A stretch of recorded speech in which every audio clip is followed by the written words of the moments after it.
Here's the truth nobody is telling you about choosing between Baltimore City and Columbia in 2026.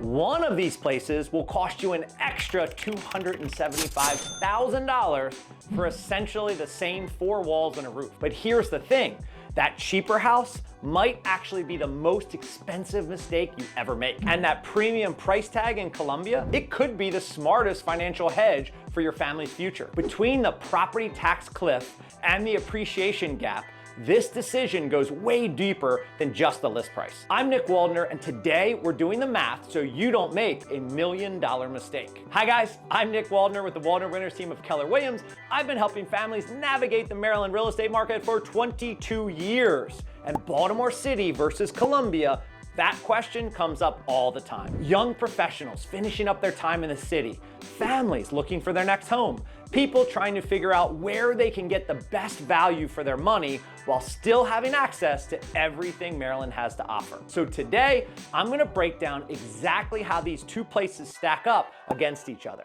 We're talking real numbers, real lifestyle differences, and the hidden factors that most people completely miss. If you find this helpful, do me a favor, hit the subscribe button. This channel is all about helping you make smarter moves in Maryland real estate. Now let's get into it. Let's start with the elephant in the room.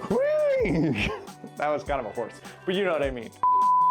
Let's start with the elephant in the room because this is usually the first thing people ask about. How much does it actually cost to buy a home in each of these places? According to the latest data, the median sale price in Columbia is around $515,000. Baltimore City, you're looking at a median sale price of about $240,000. That's a difference of $275,000 for a median home. Now, when you see numbers like that, your first instinct might be, well, Baltimore is the obvious choice. I can buy a home for less than half the price. I get it. That's a huge price gap. But here's where it gets interesting, and this is where a lot of people get tripped up. That $240,000 median price in Baltimore City includes everything from luxury waterfront in the Ritz-Carlton to row homes in neighborhoods that most buyers wouldn't even consider. Now, when we start comparing the more desirable neighborhoods, places like Canton, Federal Hill, Hamden, Locust Point, Fells Point, the median price typically falls between $350 and $450. That's still more affordable than Columbia, but it narrows the price gap significantly. Now here's another factor people often overlook. According to the latest data from Redfin, homes in Columbia sell at about 28 days on average. Baltimore City, we're closer to 55 days. What does that tell us? Demand in Columbia is stronger. And when demand stays high, your investment tends to hold its value better over time. This matters a lot if you're thinking about your home as not just a place to live, but a way to build wealth. Now let's talk about something that ties directly into those home prices, and that is income. Because a home's affordability isn't just about the sticker price, it's what you actually afford based on your household income. According to US Census Bureau, median household income in Columbia is around $129,000. In Baltimore City, it's roughly $60,000. That's more than double in Columbia.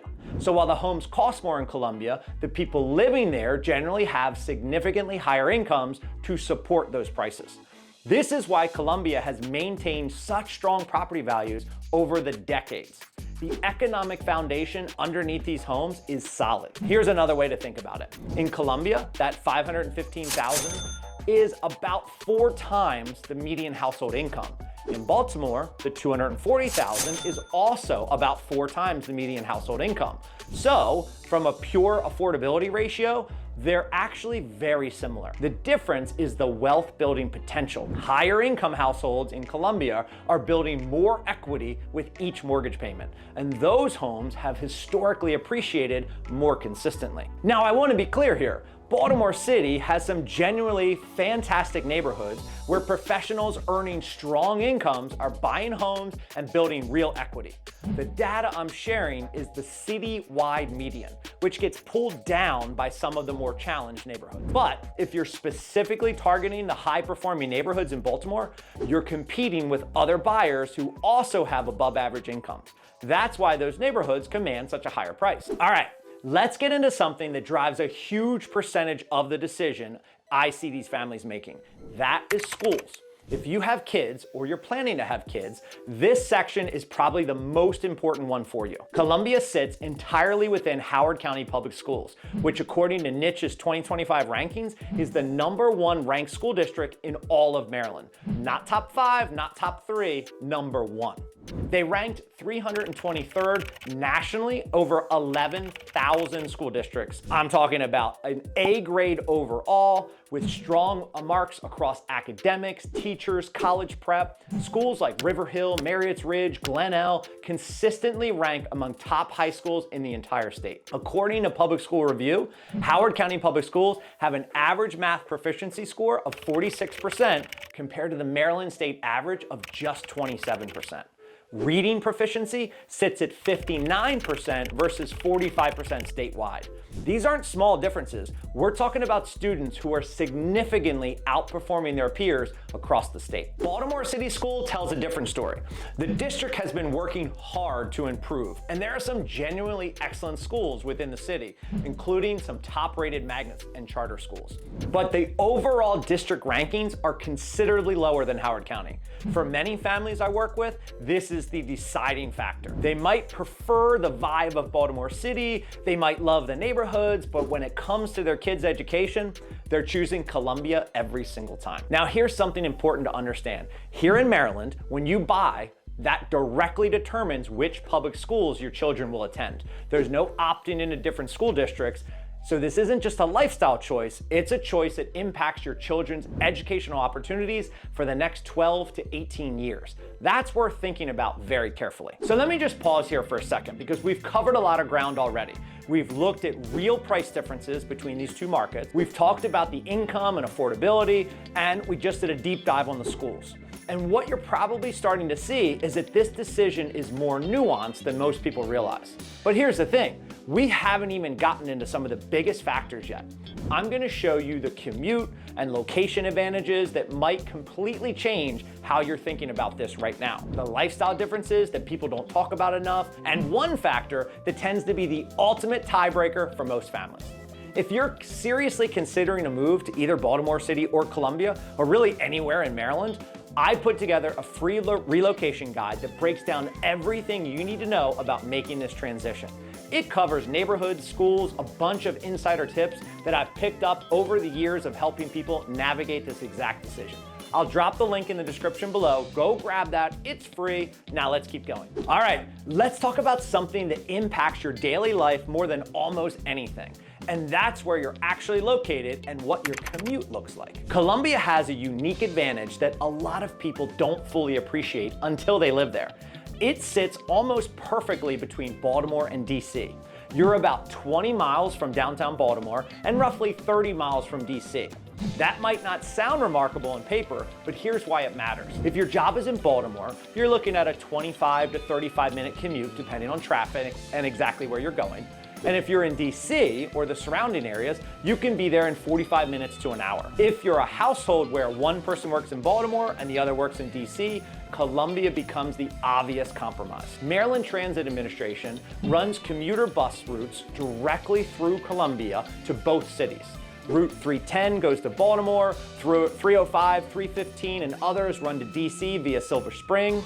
There's also marked train stations nearby at Dorsey and Savage that can get you into DC's Union Station. Having all these options absolutely matters. Baltimore City obviously wins if your job is in Baltimore itself.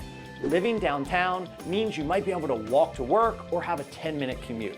That's pretty hard to beat. But if your career takes you to DC, or if there's any chance you might take a job there in the future, being locked into Baltimore can make that commute pretty brutal. We're talking 60 to 90 minutes each way on a good day. The average commute time from Columbia residents is about 24 minutes according to US News. That's actually lower than the national average despite being located between two major metropolitan areas. And commute time isn't just about convenience. Studies consistently show that long commutes are associated with lower life satisfaction, more stress, less time with the family. It's definitely something to think about. Don't leave that to chance. Now let's get into something a little harder to quantify, but just as important, and that's what it actually feels like living in each place. Columbia was designed from the ground up as a planned community. James Rouse created it in the 1960s with a specific vision to create a place where people of all backgrounds could live, work, and thrive together. The community is organized into 10 villages, each with its own village center, elementary school, recreational facilities. There are over 200 miles of pathways connecting the neighborhoods. 3 man-made lakes, community pools, golf courses. It's suburban by design, but it's suburban done thoughtfully. The Columbia Association manages all the amenities that the residents get access to, including fitness centers, pools, tennis courts, seasonal events. There's a small annual assessment that goes toward maintaining all these facilities. But what you get in return is a level of community infrastructure that most suburbs simply don't have. It's quiet, it's convenient, and it's built around families. Now, Baltimore City is the complete opposite in terms of character. It's gritty, historic city with genuine urban energy. The food scene is phenomenal. You've got world-class museums, professional sports, live music, and the neighborhoods all have a distinct personality. Canton feels completely different from Federal Hill, which feels completely different from Mount Vernon. There's creative energy in Baltimore that you just don't find in the suburbs. For young professionals, especially those in their 20s and early 30s who aren't thinking about kids yet, Baltimore City often makes a lot of sense. It's where I lived after college, and it's where I met my wife. We have some of the most amazing memories from our time in Baltimore City: the nightlife, the walkability, the cultural scene. These are all things that Columbia can't really replicate. But I also see a pattern over and over again.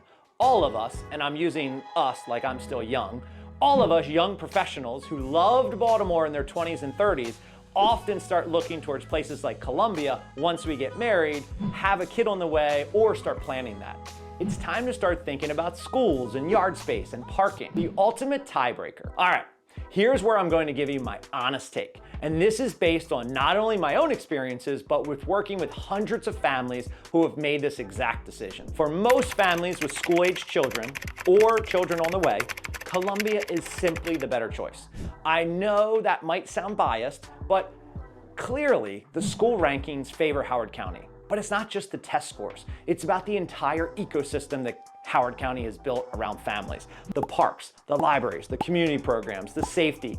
Everything is designed with families in mind. All the sports. If you have kids, you know that every weekend you're on a sports field. The investment for Columbia is also strong. According to the US Census Bureau, Howard County had one of the highest median household incomes for the entire country at over $146,000 in 2023. High earning residents means sustained demand for housing, which supports that long-term appreciation. When you buy in Columbia, you're buying into one of the strongest real estate markets in all of Maryland. But here's the thing, Baltimore City is a much better choice for certain buyers. And I don't want to dismiss that. If you're a young professional who values the urban living, don't have kids or not planning any in the near future, Baltimore offers a lifestyle that Columbia simply can't match. It was the absolute best decision when I was young and fun. Not anymore, but when I was, seriously, if you work in Baltimore and you want to minimize your commute while enjoying walkable neighborhoods, the city makes perfect sense. And if you're an investor looking for rental properties or cash flow opportunity, Baltimore's lower price points and strong rental demand can make excellent returns for you. The mistake I see people make is trying to force one lifestyle when the actually is the one they live. Young couples buying in Columbia because they think they should, even though they actually love the city, or families staying in Baltimore too long because they're attached to their neighborhood, even though they know the schools aren't meeting their needs. Be honest with yourself and what you actually want and need right now, not what you think you're supposed to want. So I think it's clear, neither place is objectively better. They're different. The right choice depends entirely on where you are in your life, what your priorities are, and what kind of lifestyle you actually want to live today. Look, at the end of the day, choosing between Baltimore and Columbia isn't just about where you're going to sleep. It's about where your wealth is going to grow over the next 10 years. One of these moves is a lifestyle play. The other is a calculated financial hedge. Most agents will just show you the house. My team and I, we will show you the math.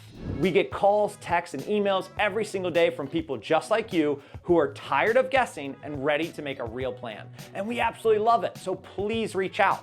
If you're serious about making a move in 2026, don't leave it up to a search app. Go to youtubenick.com right now. You can book a 15-minute strategy call directly on my calendar. We'll look at your goals, your budget, and I'll show you exactly which side of the city line makes the most sense for you and your future.